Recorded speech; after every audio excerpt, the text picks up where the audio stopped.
I'm Farhan Dalla, transformational trainer, and welcome to Elevate Your Life, a transformational podcast, an invitation to take the journey towards your deepest self. It is my intention to inspire you to connect, move, and meditate. We'll tap in, tune in, and dive in, and together learn and reflect from authentic, real, and transformative conversations. Let's get started. Disclaimer. The information in this episode is not a substitute for medical advice, diagnosis, or treatment. If you have a medical condition, please consult with a medical practitioner. Hi, everyone. Today, my guest is Megan Collins. Megan grew up in Kentucky and then spent about 10 years living abroad, teaching at international schools and traveling extensively. She returned to the United States in 2020 and continued working in education. In late 2022, she went through a major health challenge that significantly disrupted her daily life and was later diagnosed as POTS. That experience became a real turning point for her, and it eventually led her to explore the work of Dr. Joe Dispenza, which she began using as a catalyst for healing and change. Hi, Megan. Thank you for joining me today. Hi, Farhan. Thanks for having me on. I'm really glad to be able to speak with you. It's an honor to help, others who may be suffering from POTS and to get your story out there. To be honest, I wasn't quite familiar with the condition, so I'm sure there are many others out there that are kind of curious about what POTS is. So I thought maybe we can start this conversation by you explaining what is POTS. Sure. It's actually something that affects a lot of people, even though most people are not familiar with it or haven't heard of it. It stands for postural orthostatic tachycardia syndrome. And most people who um, are dealing with that experience a wide range of symptoms and a lot of symptoms related to autonomic dysfunction. But the sort of common thread that affects everyone with that condition is that when your body is upright, so sitting or standing, your heart rate tends to skyrocket a little bit. It can also come with a drop in blood pressure, and you start to feel lightheaded or dizzy. And oftentimes you'll pass out if you don't adjust the way you're sitting or standing. So it's a real extreme discomfort with being upright. So it um, can be really challenging to do just about anything in your daily life if you're having trouble being upright. So it really throws a wrench in a lot of people's routines and structures. And the other symptoms that go along with it, it can just be such a wide range. It can affect every system in the body. But the primary thing that people associate with it is that dizziness, being upright, and the tendency to pass out if you don't change your position. And you're right, it does affect a lot of people. And in my research, I found out that it affects about 0.2 to 1% of the general population. And in the United States alone, it affects 500,000 to 3 million individuals. And recent data estimates that the annual incident rate is at roughly 20 new cases per 100,000 people, which is comparable to a yearly diagnosis of type 1 diabetes. The onset typically occurs between 15 and 45 years of age, and the vast majority of diagnoses are made in young adults and adolescents aged 15 to 25. It affects women more than men at a rate of about 5 to 1, and there is currently no permanent cure for POTS. I work as a physiotherapist, and I've heard of a lot of patients who are elderly who have, postural orthostatic hypotension, where your blood pressure drops, when you get up from a lying to a seated position. But this, in fact, impacts your heart rate. So at a given, period of time, most of us have a heart rate of about 60 beats per minute when we're at rest. But can you give me an idea of how high your heart rate actually gets when you're experiencing an episode?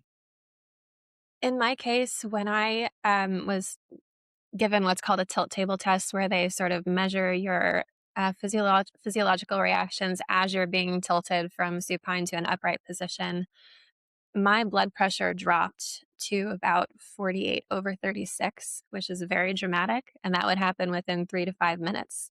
So it really didn't give me much time to see how high my heart rate would get. And I don't remember what that number is. Honestly, I don't monitor that anymore. And I honestly can't tell you what the diagnostic criteria is either. Um, Mhm. so I don't have a number for the heart rate, but it's trying to compensate for the drop in blood pressure of having to work against gravity to help blood and oxygen reach the brain. Yeah. Yeah. And what was your life like before the diagnosis? How were you living? What were you doing? What was your life like in respect to your career, your relationships, and with yourself? I would have told you that my life was great, that I had everything going for me. I wouldn't have wanted anything to change. I had spent about 10 years living in Europe, teaching at international schools, traveling, moved back to the United States, to the city where I'm from, where my family is. I had a new job that was um, really well compensated and allowed me a lot of freedom and creativity. So I was thrilled with that opportunity. And I was in a relationship that I was really excited about that seemed to have a lot of promise. So if you'd asked me, I would have said I didn't really want anything to change um, as far as the externals go. But in hindsight, I see that differently. I see that some of those situations were sources of persistent stress in my life that accumulated over time, and that the symptoms that I experienced with POTS were sort of forcing me to have boundaries in my life that I wasn't really willing to implement myself. So I see now that it did serve a purpose in some way that I needed, even though I never would have asked for the condition, which is really interesting. Yeah, that's interesting.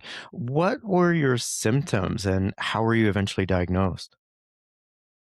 It started out after having COVID for the second time, which is common for a lot of people now. A lot of people start to notice symptoms like this after having had COVID. So it is getting more attention.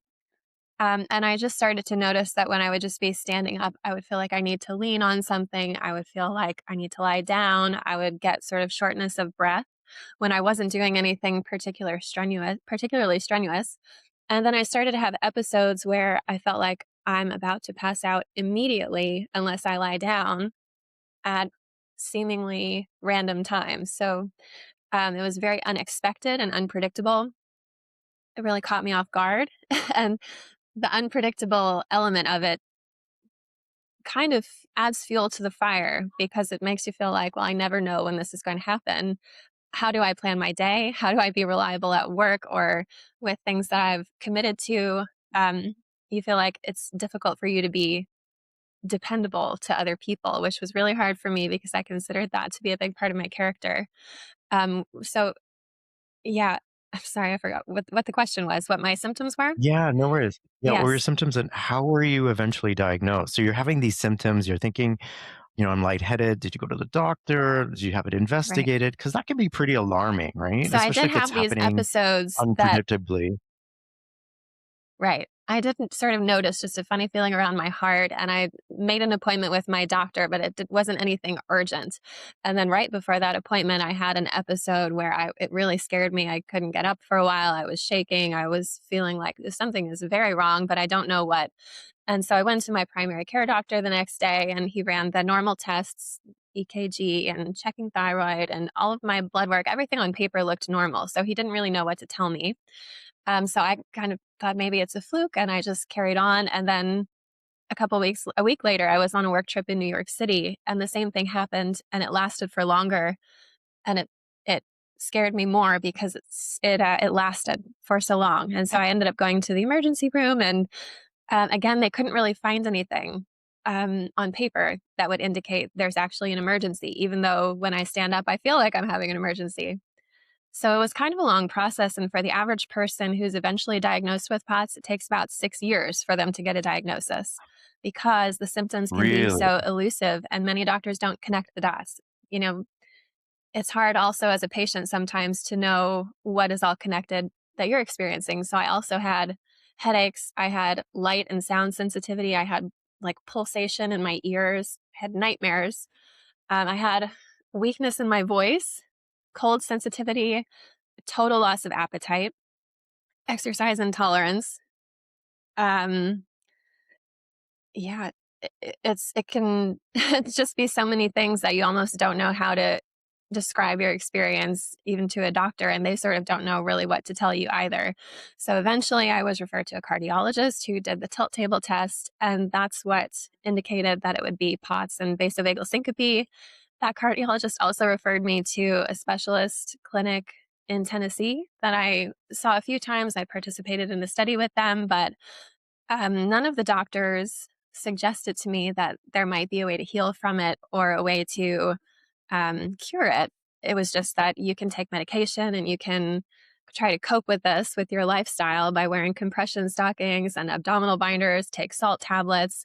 But none of those things ever made it so that I could count on having a day where I knew I could just do what I wanted to do without having the issues.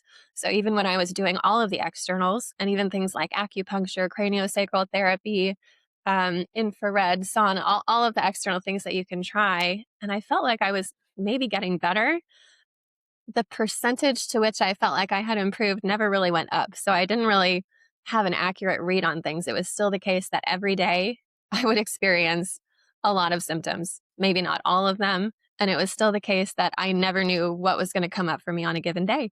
So I didn't feel like I was able to be like a reliable employee as a teacher. I didn't feel like I could be responsible of a classroom full of children.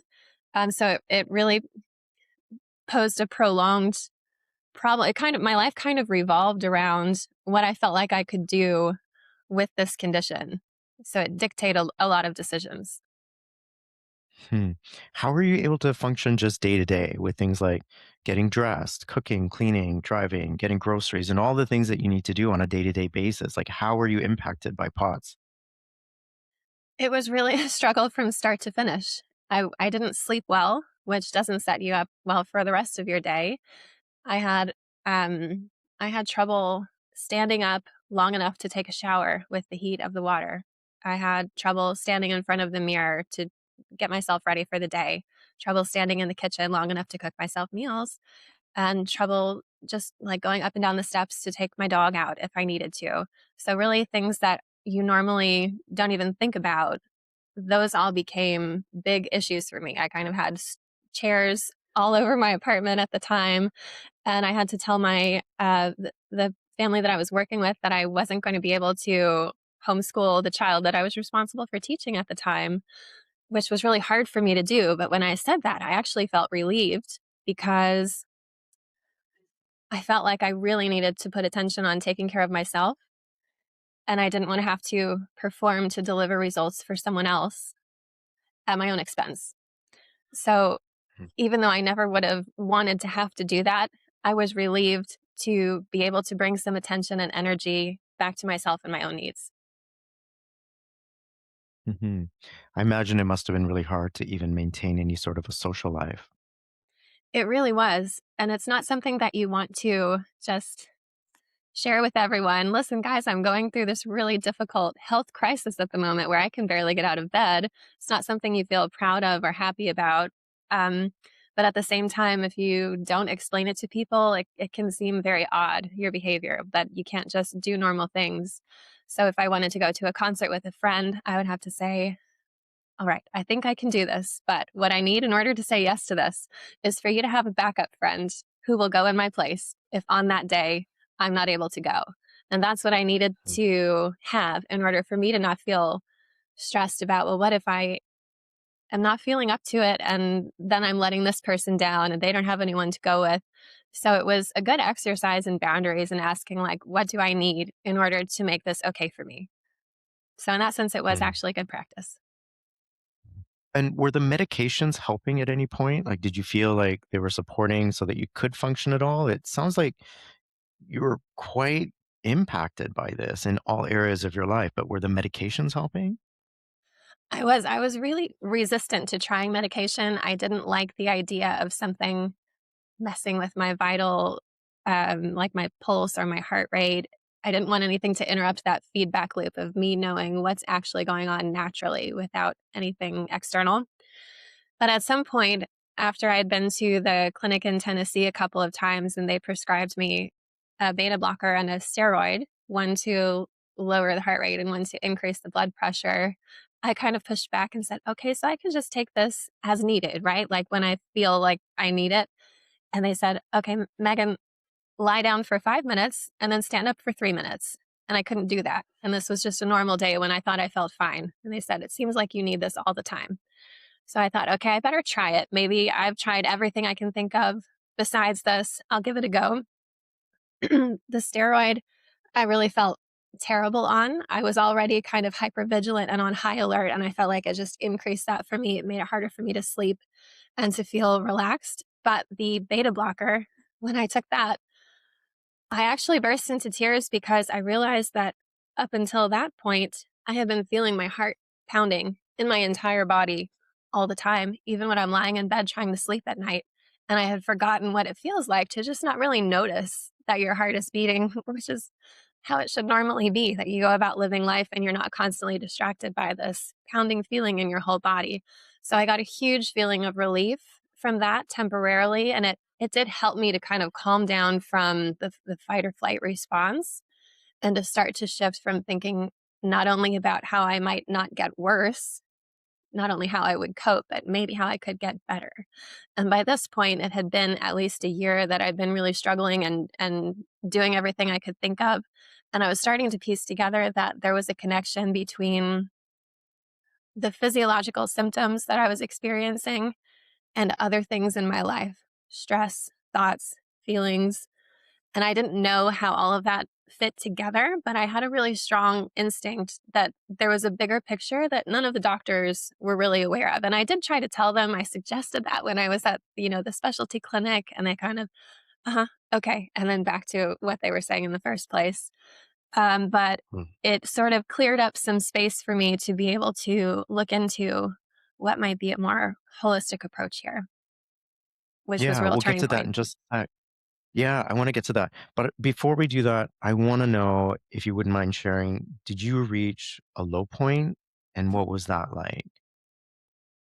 The low point was before I was diagnosed, and I truly just had no idea what was happening to me. I had heart palpitations and chest pains, and I would black out when I would stand up to walk to the next room.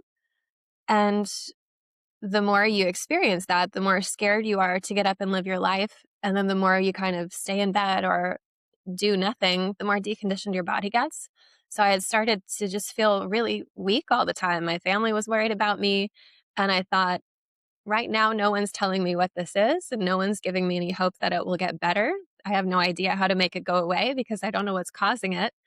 And so, at that point, you have to make a choice of whether you're going to aim down or aim up.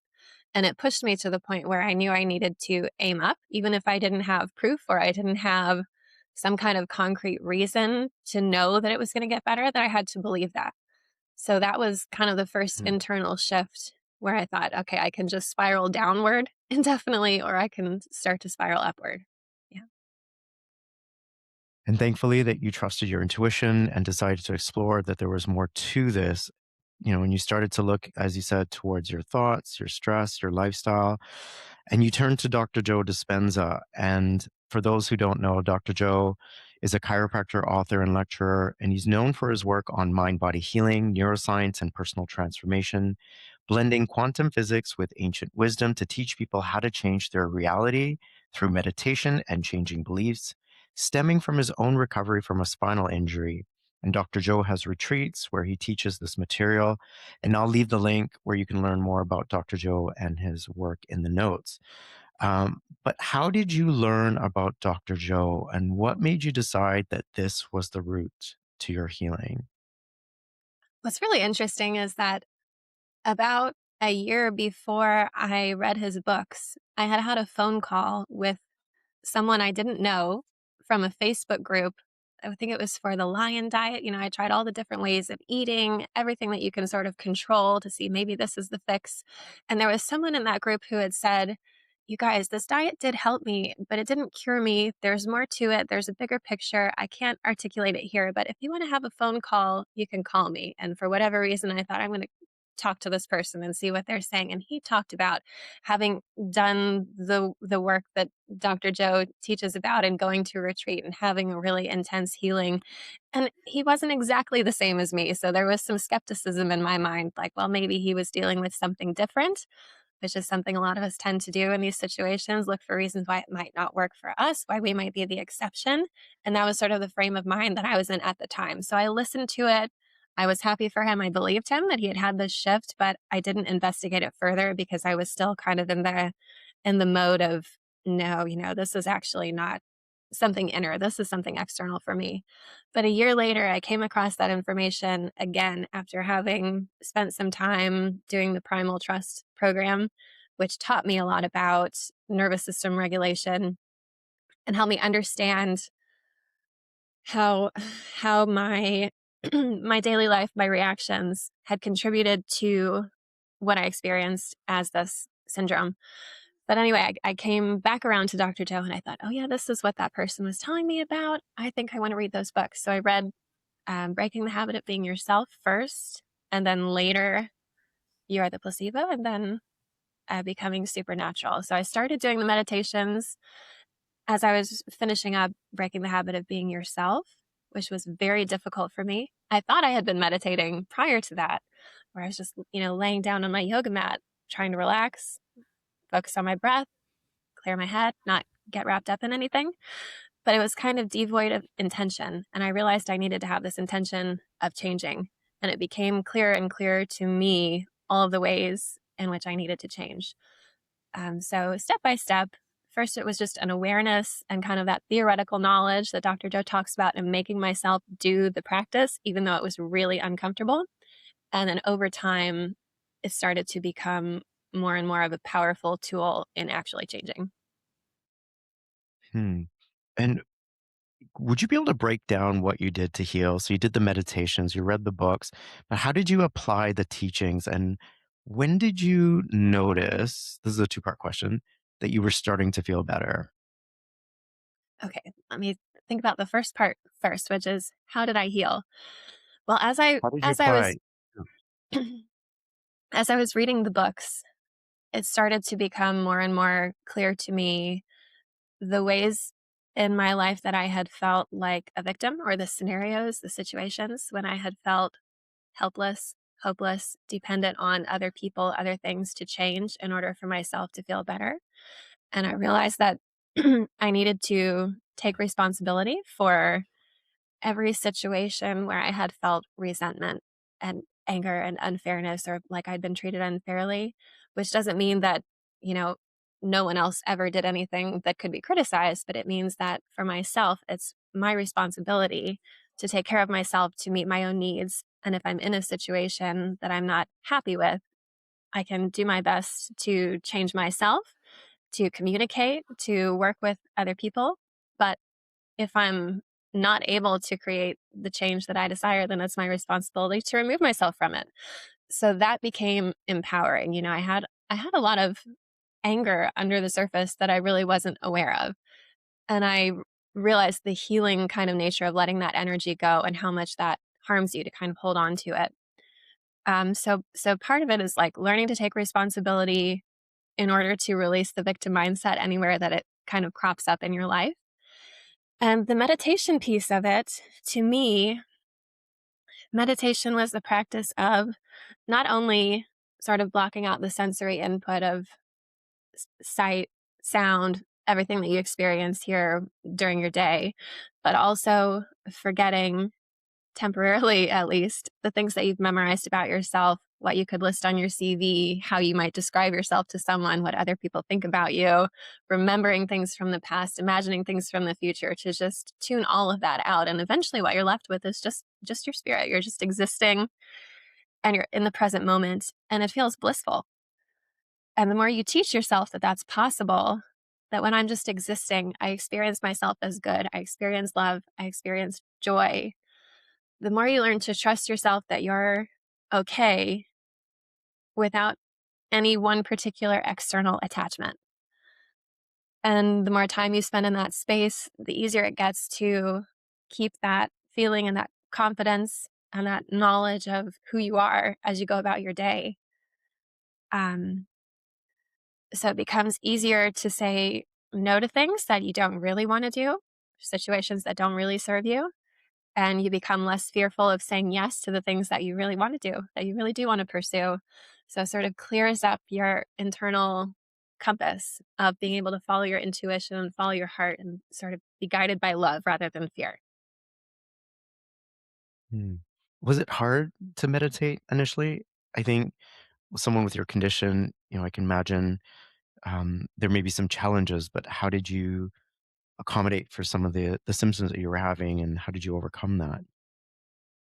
It was extremely hard, but not physically, because lying down and being still is the one thing that I could do with thoughts.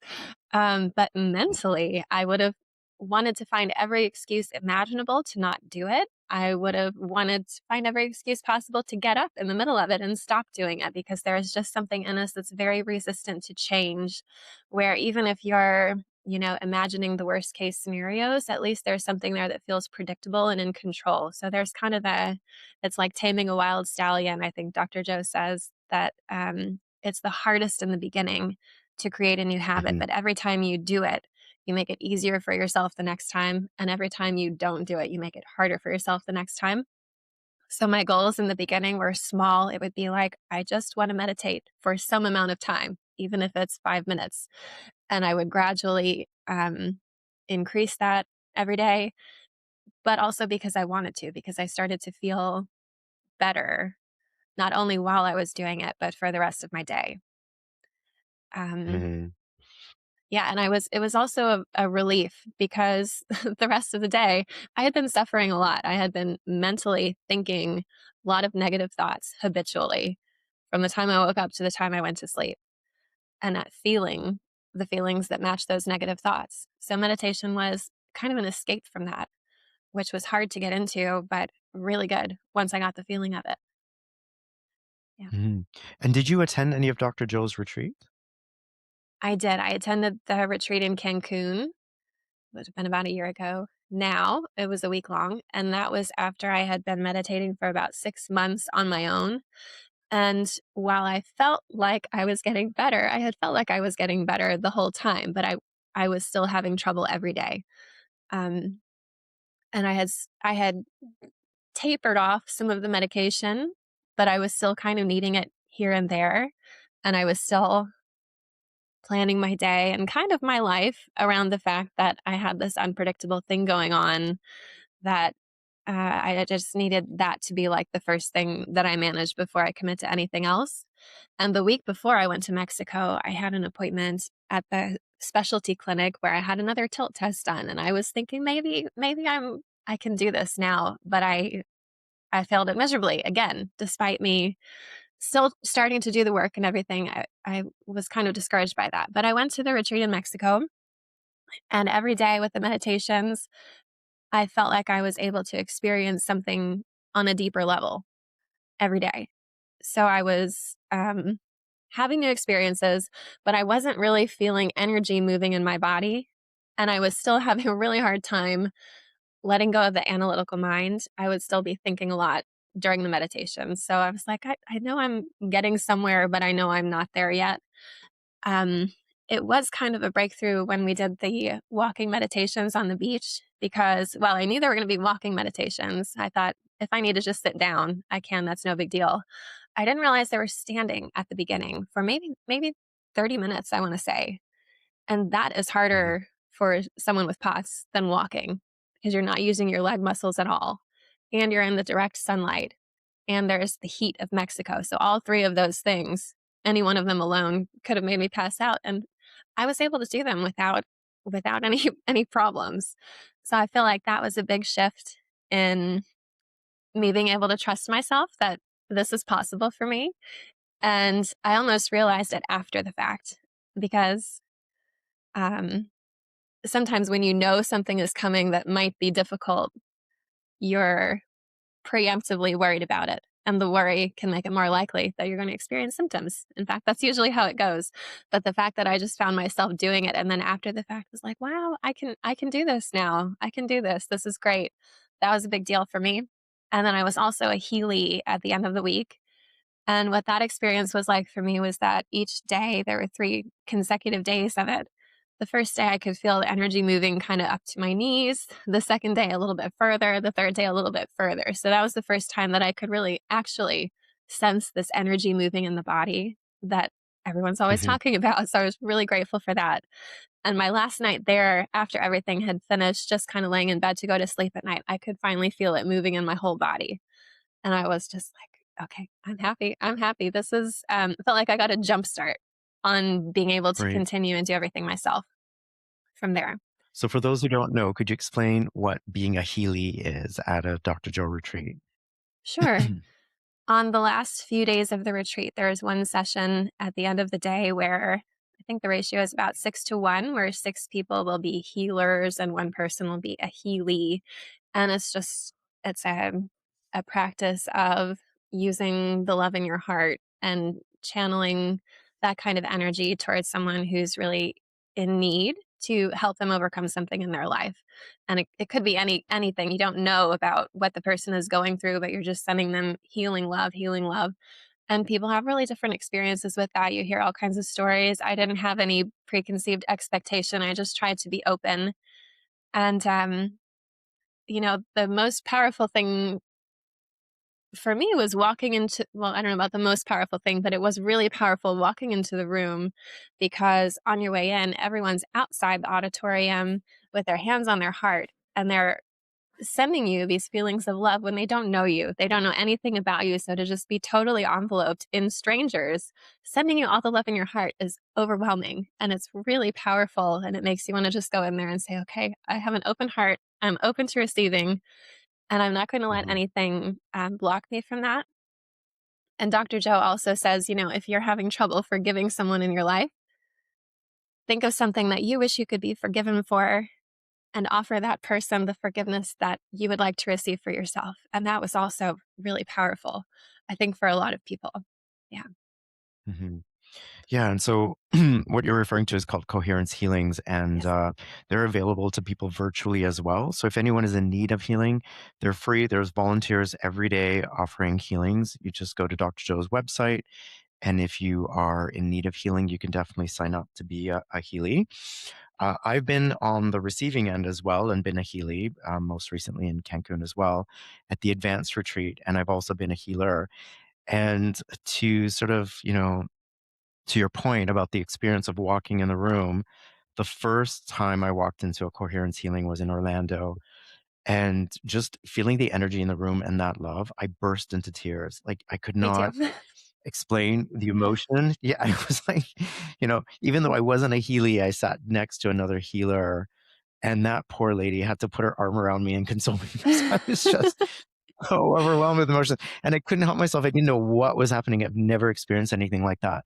But the feeling of love is so profound, and until you experience it, you won't know exactly what it is that I'm talking about. You kind of have to experience it for yourself. And I had also been a Healy, where I received healing for 3 sessions for, which for my back, for my scoliosis, which I talk about in my first episode of the season, and the experience I had. And again, when it was over, like, I was an emotional wreck. I was just burst into tears because I felt all the love in the room, and one of the Mhm. healers had to get down on the floor and like hold me. I was like, cried in her arms, and I'd never met this person before. But It's intense. it's intense, but it's also great that you can feel love for someone like that you've never met before. And that says a lot about how much love we are capable of giving each other, right? And that should be the case all the time. Like, can you imagine if everyone loved everyone that way, what our world would be like? Absolutely. Absolutely. So, mhm, I also wanted to say that the memory of that fueled me for a long time after the retreat because I was trying to be intentional about changing my emotions, and that would be one that I could access to experience love that was easy for me. I didn't have to like fight any kind of resistance. So that was actually a gift way beyond the actual day of the healings. So I just wanted to share that for right. the healers who are out there who I just want them to know that it really goes a long way.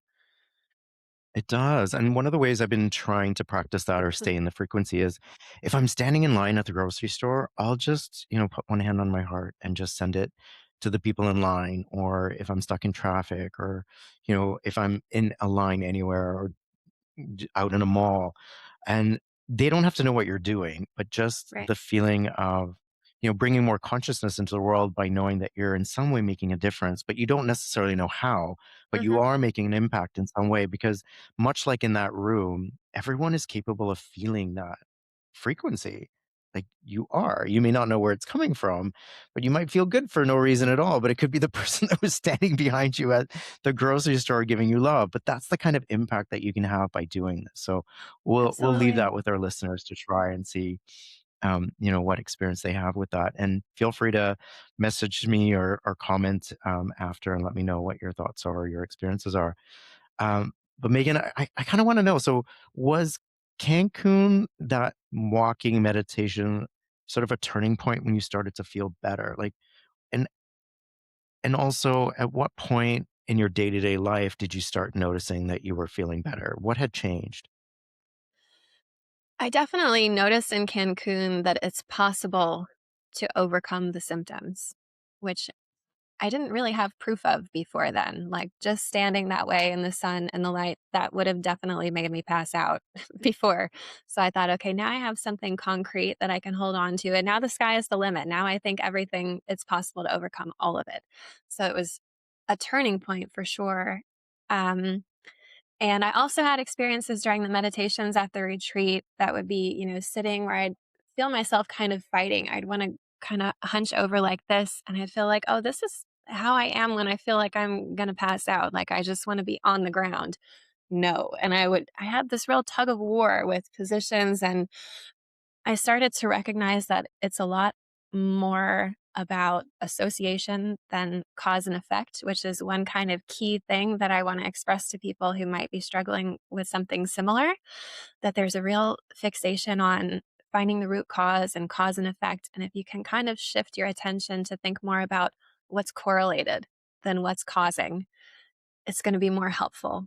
So I think, okay, sitting this way is associated with feeling like I'm going to pass out. And when I'm sitting this way and feeling that way, I'm thinking a certain thought, that your thoughts, your feelings, your behaviors, the symptoms you experience, also your beliefs, your assumptions, your understanding of who you are, that's all connected. And if you can interrupt that feedback loop somewhere, just do it where you can, change one thing, and eventually you'll shift entirely.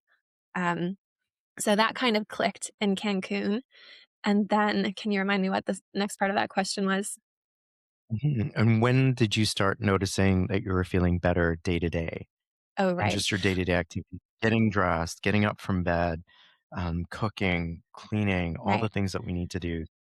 Coming back from Cancun, I immediately had planned to spend the summer in another country. So I moved to Ireland for 3 months. I was around new people, doing new things in a different place. So that really helped me kind of stay in that mode of not reverting back to the familiar, but making different choices, doing things differently. And so, really, from Cancun on, little by little, I noticed, oh, I'm going for a walk and I feel fine. Oh, I'm going to do this hike and I feel fine. Oh, I can go out in the kayak and I feel good. So, kind of one by one, you face these situations that previously would have been problematic and you're fine. So, it wasn't really one moment where I knew now I'm really good for real, but it was a lot of those sequential things of realizing, oh, I did that and I'm fine. I did that and I'm fine. And then eventually, you kind of just don't even realize it, but, oh, yeah, I was just living my normal life and nothing comes up anymore, which is, I think, kind of another main point is that if you can make whatever the thing is that you're trying to change irrelevant to your inner state, that's like the most empowering thing you can do.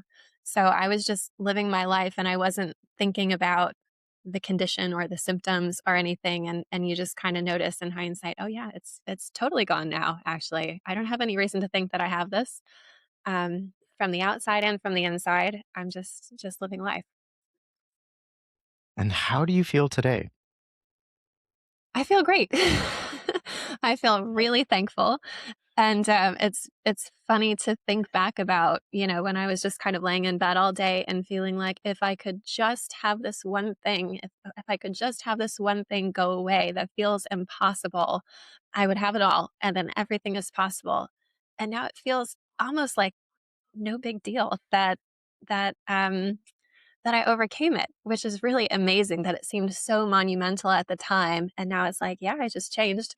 And it's not like, um, yeah, it's a funny feeling. It almost feels like a different lifetime. But I don't have any, Hmm. I don't feel limited in any way. I don't feel held back. I don't feel like there's anything I can't do. I do like high intensity interval training, workout classes. I'm really active outdoors. And a lot of people ask me, does your life look the same as it did before POTS? Because when you're in the thick of it, you're thinking, I just want my life back. I just want everything to be the way it was before this. And my answer is no. And I'm so glad, because if everything were exactly how it was before POTS, then I would be the person who was thinking, feeling, and doing everything that would lead me into POTS. So some things needed to change, and primarily it's my thoughts. I feel much more in control of where I put my attention, which is just huge. Mhm. It's just huge to be able to control where you put your attention and not to, suppress things, but you can notice things and then choose to focus on something else, my feelings, and yeah, I just feel much more conscious. So, very Amazing. positive change. Through your yeah, through your, you know, focus on mind-body healing, how would you describe or maybe did you learn what was the root cause that led you to getting POTS? That's what a lot of people with POTS want to know, is what was your root cause? Because um, it makes it a little bit easier to believe that healing is possible for you if someone with the same quote unquote root cause has also healed. But the opposite is also true, that if you're looking for that like kind of validation that someone just like me got better, then every time it's not someone who is just like you kind of can discount it and think, oh, well, that person had a different case. It's different for me. And would like to encourage people to not fixate so much on what the root cause is.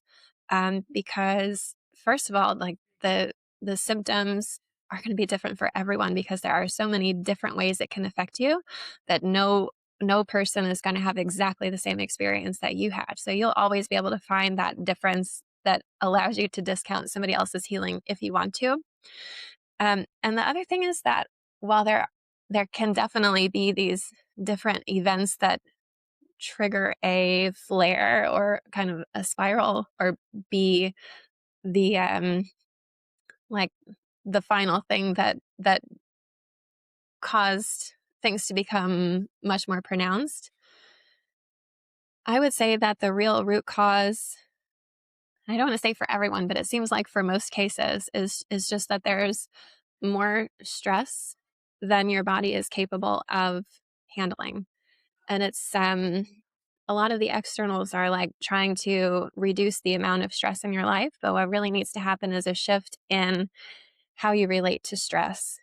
Like to understand that you can remove yourself from situations that are causing you persistent stress, and you can learn to see things that sort of trigger you differently. And it comes from this shift in understanding who you are. Like fear is really at the root of a lot of our um, perception of stress.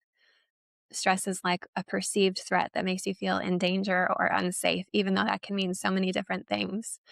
And through the practice of meditation, you're able to sort of cultivate this understanding that, okay, my most authentic self at my core, who I really am, is good and loving and peaceful. And I can trust who I really am to guide me. I can trust my heart to lead me. And really, the most important thing we can do every day is to be an expression of that love and that goodness of who we really are. And whatever comes from that is the best thing that can happen to you. So even if it leads you to something difficult or challenging, if it's what's meant for you, by being yourself, that's the best thing you can do. So that really helps you not be afraid of things that might have otherwise really scared you and made you want to avoid that. And it allows you to be guided by a love for what you do want to do in life rather than a fear of avoiding what you don't want to happen in life.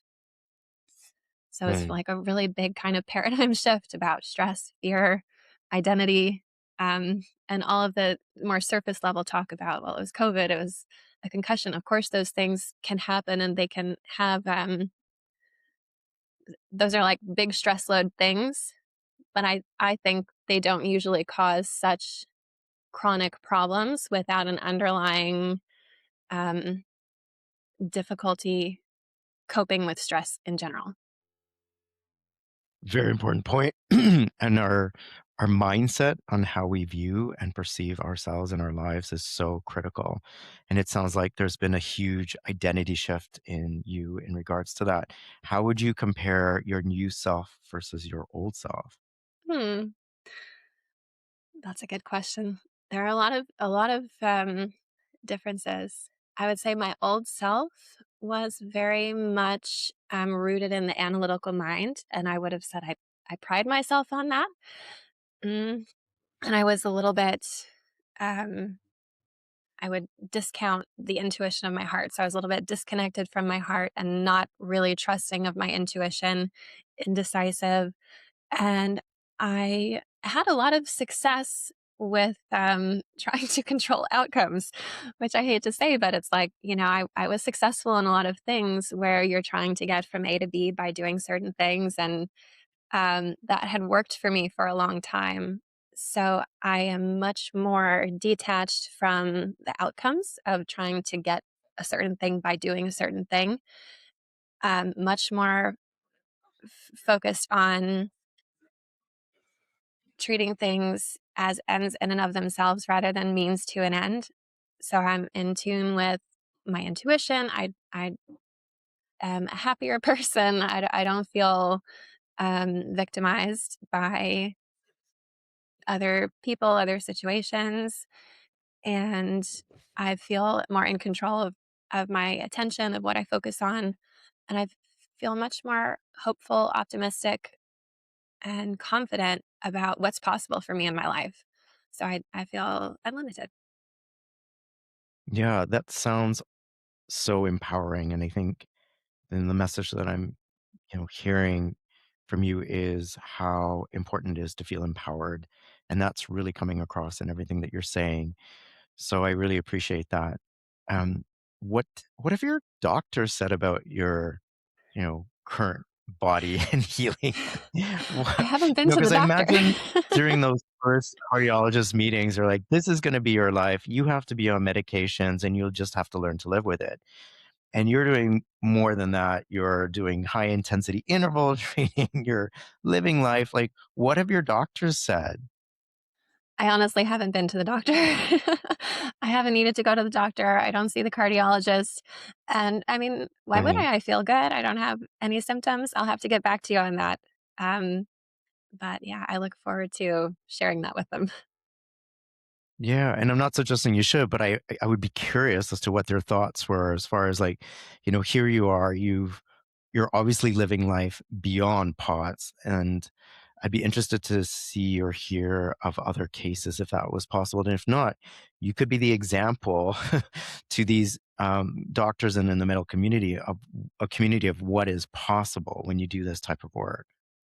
There are other cases. I know that there's a Facebook group for anybody struggling with POTS called POTS Fully Recovered. And it is pretty in line with what Dr. Joe teaches. I think there are other people there who really recommend this sort of mind body approach. Um, but it's not very mainstream. Still, if you ask pretty much any doctor, it's medicine and lifestyle changes to cope, but there's not a cure. So yeah, I think it is kind of a new idea that I will do my part to share about, and hopefully it changes over time. Have other members of the POTS community reached out to you, or have others wanted to get in touch with you to learn about your experience? Yes, I definitely shared my story there, and I try to, comment now and then. I don't spend a lot of time there, but when I see somebody that I feel like I can maybe guide a little bit in the right direction, because it is very disorienting. It just feels like you're in the dark and you don't know which way is up. It's hard to figure out what you should be focusing on. So if I can help, I want to. And there are definitely some people that I've been in communication with, and that feels really good to provide a little bit of guidance to somebody in need when I would have been really grateful for that myself at the time if that Hmm. had been there for me. Megan, what are you most grateful for today?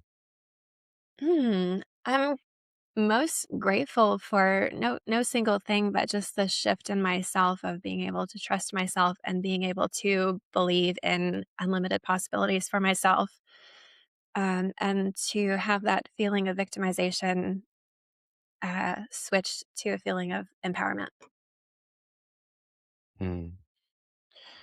And you are a shining example of empowerment. And I want to wrap things up by thanking you so much for sharing your story. I know this will help a lot of people, whether they're suffering from POTS or going through some sort of healing journey, or who just want to better their lives in some way. Thank you for your honesty and your vulnerability. The story needs to get out in the world, and I'm honored to use my platform to help share your story. It is my intention that it will help others in their own healing journey. Thank you so much, Megan. Please stay in touch with me and come back again. I'd love a follow up at some time in the near future to see how you're doing. Thank you so much. I'd love that too. Thank you. And I will have your contact information in the notes if anybody would like to reach out, if they have any questions or would like to share their story with you as well. Thanks, everyone.